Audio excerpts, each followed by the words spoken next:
Welcome to our activity analysis project. My name is Shalene Call Canning. I'm going to introduce our project and start with the occupational profile. We had the jumping wheels drone and we observed three different pediatric age groups with the drone. But to start with, we'll jump into the occupational profile. BR is a 37-year-old male who resides in a one-story home with his wife and two dogs. He experienced a CVA in May 2017 with resultant aphasia, dysphagia, right side hemiplegia, and spasticity. BR is currently on long-term disability from his employment at an oil and gas company, but hopes to return to work in a modified capacity in the future. Prior hobbies include songwriting, recording, and playing guitar. It is important to BR that he be able to return to aforementioned hobbies, return to driving, and continue in a meaningful relationship with his wife. He values familial and friend relationships as well as self-expression through music. His cultural outlook on life is greatly influenced by his belief in God and faith in the power of prayer. He credits both with significantly impacting his emergence from a minimally conscious state. His home environment includes a walk-in shower with separate tub, one-step entryway, and carpeted flooring. BR is currently Mod-I in all ADLs, but requires some assistance with IADLs secondary to spasticity, limited range of motion, and aphasia. Barriers to improved functioning include previously mentioned deficits, reliance on spouse or service for transportation, and financial limitation in regards to funding continued therapy.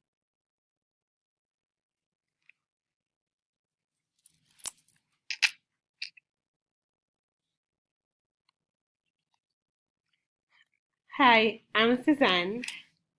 We did our activity analysis using our jumping wheel on three different age groups of children. So let's start by looking at the first age group, a 10-year-old. Record.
There is also a video available of the child engaging in the obstacle course from the Jones perspective for your viewing.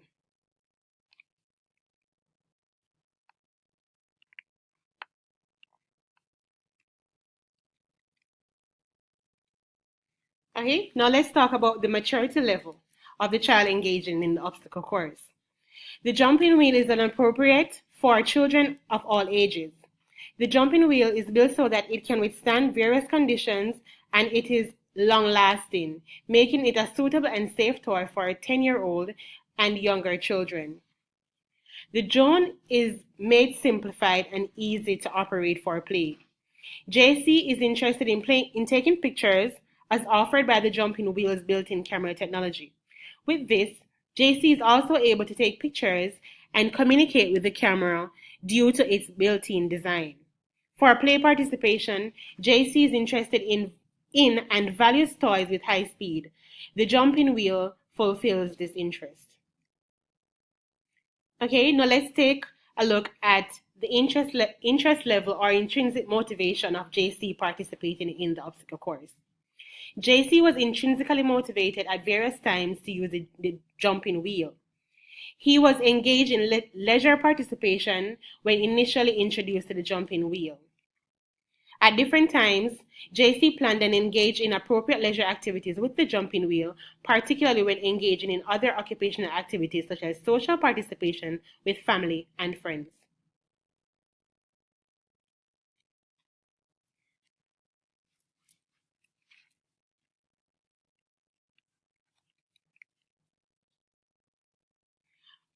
Okay, now let's talk about the processing skills or cognition. While engaging in play participation, the child attends to piloting the jumping wheel through and around obstacle courses. He paces himself to ensure that he was driving the jumping wheel at a constant speed. He also uses boxes and camera as intended to see the path on which he was driving. He independently chooses relevant objects and appropriate items to create a fitting obstacle course. He gathers all materials needed to create the obstacle course, then bring into the play area. Okay, now let's talk about how he could have graded it up or graded it down. For grading up, we could have used the jumping wheel to take videos or pictures of the surroundings and navigate the drone using only the pictorial view. Instead of jumping under chairs, jump vertically and horizontally on top of chairs. Stack cups on top of each other to make a tall pyramid, then jump the drone over the pyramid instead of through. And then for grading down, use a smoother or simpler obstacle course. To improve interaction skills, the child can play a race with the jumping wheel with a friend.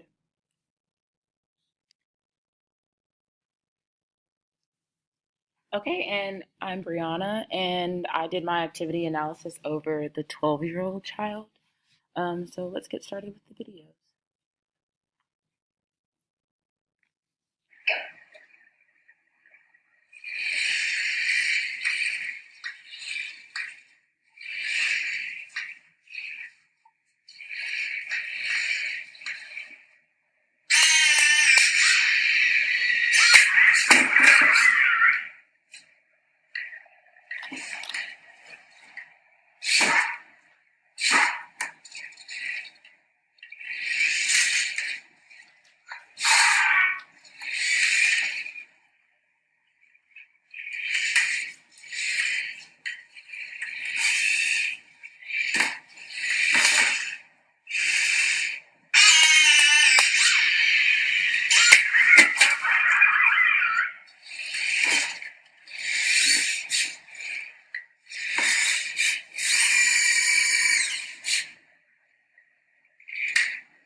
Didn't touch it.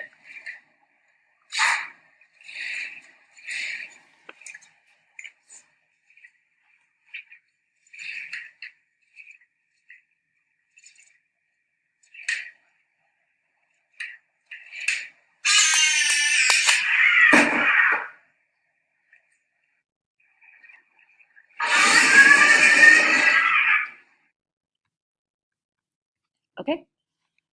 So now let's talk about maturity level. So DC showed an appropriate maturity level in order to complete the obstacle course and interact with the jumping wheel. So he's 12 years old and he's still within the age limit that you would kind of assume still likes to play with video games.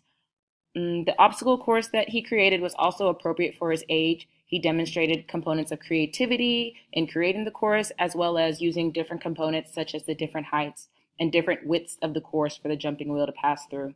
So as you can see in the video, there are different boxes and they were positioned differently. There was cups and there were a different amount of cups to kind of give the jumping wheel a course to pass through. So interest level and intrinsic motivation. So he showed intrinsic motivation in playing with the jumping wheel. He was motivated to create an obstacle course that was more advanced for him with different components such as the different size boxes, chairs, and the amount of cups that I already previously mentioned. While playing with the jumping wheel, he showed excitement and enthusiasm to be able to work and play with this kind of technology. At one point, he even asked his mom to to get him one for his birthday. So that just kind of shows how interested he was in the jumping wheel and how that can translate to being more engaged while using it. And part of his occupational history actually includes leisure participation of playing video games alone, with friends, and with siblings.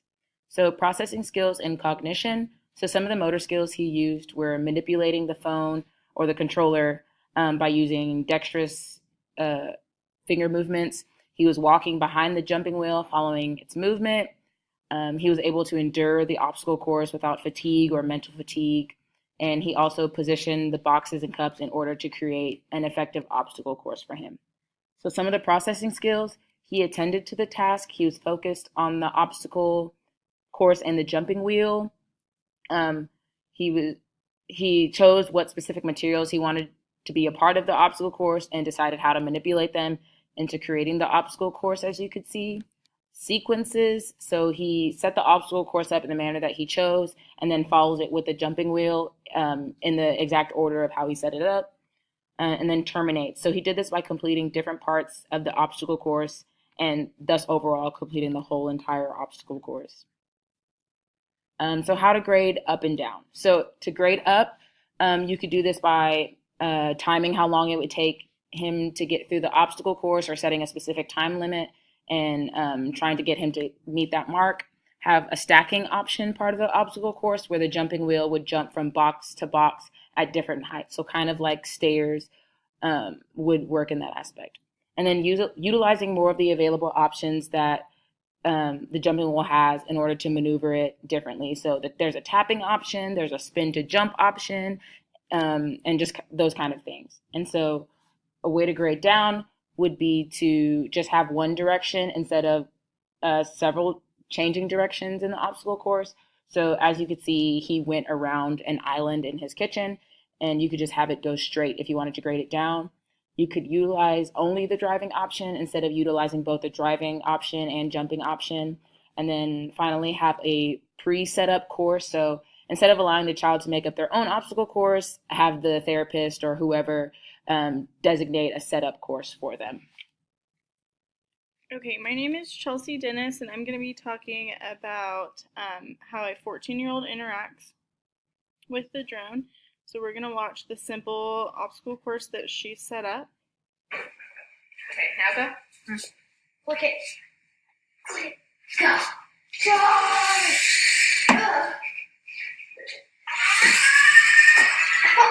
That's all. We can make it do like Beyblades. Wouldn't that be cool? Like